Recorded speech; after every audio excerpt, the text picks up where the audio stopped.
Le cedemos el micrófono al arquitecto Jaime Martínez Veloz, quien es comisionado para el diálogo con los pueblos indígenas de México.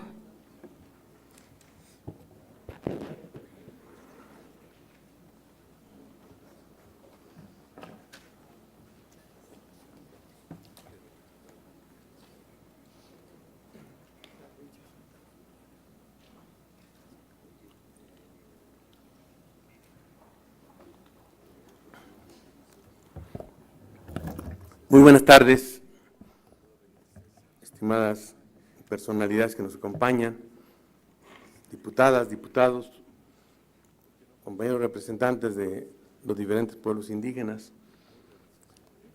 Le agradezco mucho al diputado Cándido Cueto y a la Comisión de Asuntos Indígenas que nos dé la oportunidad de reflexionar sobre un tema de altísima importancia para el país y que indudablemente es el objeto de trabajo tanto de la Comisión de Asuntos Indígenas como de la Comisión para el Diálogo con los Pueblos Indígenas, a la que tenemos nosotros la responsabilidad de coordinar en estos momentos.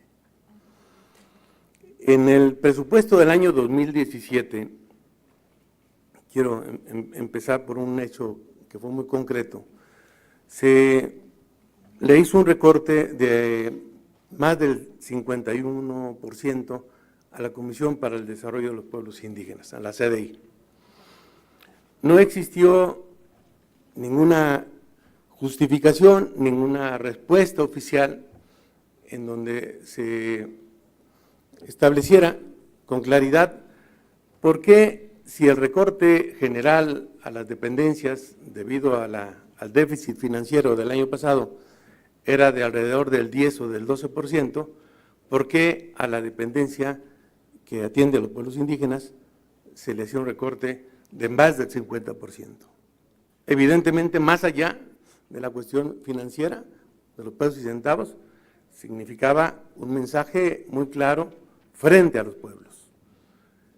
En este año, el incremento, entre comillas, a la CDI ronda alrededor de el presupuesto de menos de 6.100 millones de pesos, es decir, casi el mismo del año pasado.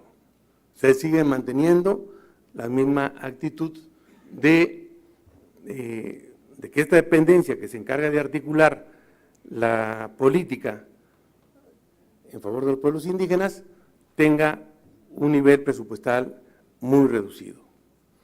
Y aquí me he preguntado si en realidad eso significa un tema exclusivamente financiero o tiene otras connotaciones.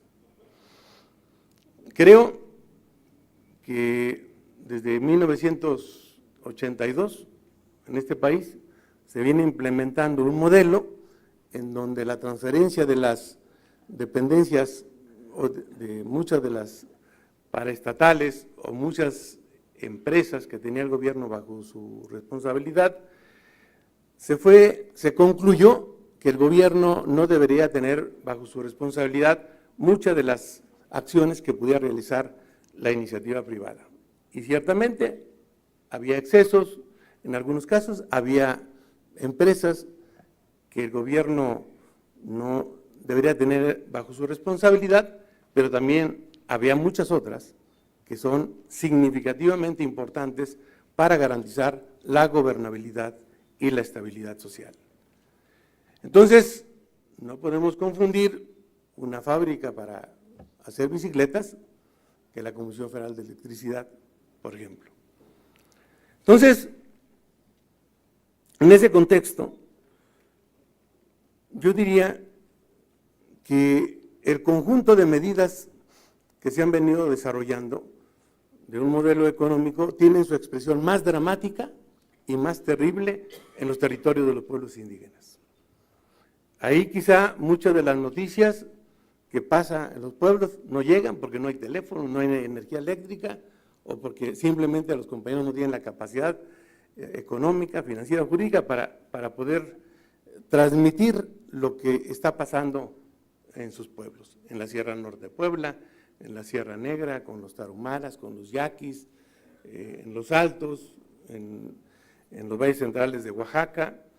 Es decir, en el territorio nacional hay una lucha muy fuerte en donde ese tipo de acciones para reformar el Estado mexicano y privilegiar lo que algunos le llaman a las privatizaciones cambios estructurales, han generado un enorme desencuentro entre la población y las empresas y quienes los ayudan, ya sea desde el gobierno o desde organismos mafiosos, criminales, en donde han contribuido mucho al desplazamiento de las comunidades de muchos pueblos en el país, donde impera la instalación de megaproyectos.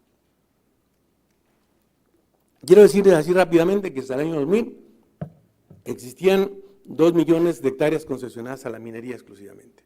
Se había privilegiado hasta antes de los 90 el modelo de impulsar el apoyo al campo, y si bien es cierto que había hechos de corrupción, algunos decían que había paternalismo, hubo una crítica feroz hacia el apoyo al campo, y si bien es cierto que había hechos de corrupción, en lugar de combatir los hechos de corrupción, lo que hacen es cancelar un apoyo estratégico que tenía el Estado mexicano hacia el campo, que permitía estabilidad social, y quienes criticaban el paternalismo hoy son los beneficiarios de eso. Yo digo, el paternalismo no se ha ido, solamente que ha cambiado de dirección. Lo que antes iba para el campo, hoy va para los banqueros. Es decir, para el FOBAPROA, en el IPAP, en donde, por cierto, la experiencia nos ha dicho que este núcleo de poder, porque no solamente es la transferencia de actividades de carácter económico, sino es la transferencia de espacios de poder que les permite tener influencia para orientar la opinión pública, para presionar al Estado hacia la creación de determinadas políticas públicas. Entonces, la banca es el mejor ejemplo de cómo se nacionalizó, después se le pagó 10,000, 12,000 millones de dólares por los bancos, y hemos tenido que pagar más de 70,000 millones de dólares por los rescates, y que hoy no solamente no son la banca mexicana, sino la mayoría están en manos de extranjeros. Y en la minería igual. ¿Qué es lo que hicimos? Resulta que el gobierno de Calderón y el Senado en el 2006 y después en el gobierno de Calderón firma un convenio con Canadá que se llama para evitar la doble tributación del impuesto sobre la renta. ¿Qué quiere decir? Que se llevan el oro, la plata, las empresas canadienses, y además se llevan los impuestos. Por ejemplo, tengo el ejemplo de la minera Peñasquito, en donde en el 2014 el valor de la producción fue de 21,000 millones de pesos. Los impuestos que pagaron en México fueron 183 millones de pesos. Y los impuestos que regresamos a Canadá, como si no es un país que le sobran los recursos, son de 6,332 millones de pesos. Es decir, lo que le recordaron a la CDI solamente lo produjo la minera Peñasquito y nosotros se lo regresamos gracias a este convenio que firmó Felipe Calderón con Canadá, que se llama para evitar la doble tributación del impuesto sobre la renta, y en donde, según la información que dan las empresas mineras, no las dependencias del gobierno, porque también la propia Auditoría Superior de la Federación, en sus reportes, nos ha señalado que la Secretaría de Economía, que debe tener bajo su responsabilidad la vigilancia y la supervisión de la producción minera, resulta que no cuenta con los supervisores, ni sabemos como país qué es lo que realmente estamos produciendo y qué es lo que está saliendo. Y sobre la base de que el Estado no debe crecer, en lo cual estoy de acuerdo, pero no en aquellas áreas donde existe o debe existir una responsabilidad, resulta que no tenemos. Creció la minería de 2 millones de hectáreas entregadas en el 2000, Fox entrega 8, Calderón 24, y en la actual sección se han entregado 2, sin embargo, se han entregado 34 millones de hectáreas, y se tiene el mismo personal que evidentemente no tiene la capacidad de controlar ni de supervisar qué es lo que estamos produciendo como país. Entonces, Y sin embargo, entonces sí le clavamos el diente a los pueblos indígenas en el presupuesto. No tenemos recursos. Vamos a destinar este año, decimos que tenemos una deuda histórica con los pueblos indígenas. Pero ¿cuál es la deuda que pagamos todos los años? La deuda externa. Hoy le vamos a destinar 500,000 millones de pesos para pagar la deuda externa y la interna. Y además nos vamos a endeudar más para fortalecer las actividades de Pemex y de Comisión Federal de Electricidad, que se supondría que con las reformas que se hicieron serían autosuficientes, cuando menos. Bueno, nos vamos a tener que endeudar todavía más. En este contexto de cosas, también quiero resaltar que en la revisión del Tratado de Libre Comercio, la implementación del Tratado de Libre Comercio en México a partir de 1994 no solamente era una actividad de carácter económico, conllevaba un diseño que tenía sus repercusiones en el ámbito político. Quienes estuvimos en los diálogos de San Andrés Larraínza, quienes vimos cómo se estableció la agenda entre el gobierno federal y el EZLN y los pueblos indígenas que lo acompañaron, se estableció también el tema de derechos y cultura, el tema de democracia y justicia, bienestar y desarrollo, los derechos de las mujeres, la reconciliación de Chiapas y la firma final de la paz. Cuando estaba discutiéndose la segunda mesa, que era democracia y justicia, los dirigentes de los partidos políticos y el secretario de Gobernación en aquel tiempo encapsularon la discusión. La encapsularon para que fueran no los dirigentes de los partidos, no los pueblos, sino los dirigentes de los partidos quienes decidieran el modelo de democracia que deberíamos tener en nuestro país. Hoy las cúpulas partidarias son las que definen el árbitro electoral, las que definen los jueces, y criticamos, es un sistema que ha sido criticado ampliamente, pero que sin embargo está vigente y que hoy tiene mucho más recursos el INE y los partidos que los recursos que tienen los pueblos indígenas. En síntesis, habría muchísimas cosas que discutir. Quiero decirles lo siguiente: el presidente de la República estableció un compromiso en las Naciones Unidas el 22 de septiembre del año 2014. Ese compromiso señala que se debe armonizar la legislación nacional con la Declaración de las Naciones Unidas en materia de derechos indígenas. El presidente de la República es el representante de la nación, del Estado mexicano. Nosotros en nuestra comisión y con las facultades que tenemos, hemos elaborado junto con expertos juristas de Oaxaca y de otros estados una propuesta de reforma a la Constitución que incorpore plenamente los derechos que están contemplados en la Declaración de la ONU, que también están, de alguna manera expresan lo acordado por el gobierno con el EZLN en el año 1996, y que indudablemente esa iniciativa tendrá que discutirse en el Congreso. Estamos en una etapa crítica, pero definitiva. Es decir, ¿qué hemos aprendido con los pueblos? Que la palabra vale más que todos los documentos que se firmen. La palabra del presidente, que dijo en la ONU, tiene que cumplirse para los pueblos. ¿Quiénes se están oponiendo?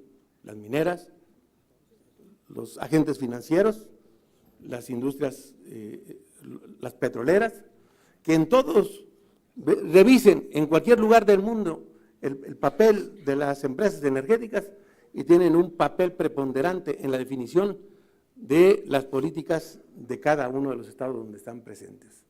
Es decir, está bien, están ahí, pero nosotros estamos convencidos y tenemos la convicción de que tenemos que encarar ese reto con la organización, con la organización y una amplia red de acuerdos, de consensos entre todos los actores que queremos que este país tenga un futuro distinto.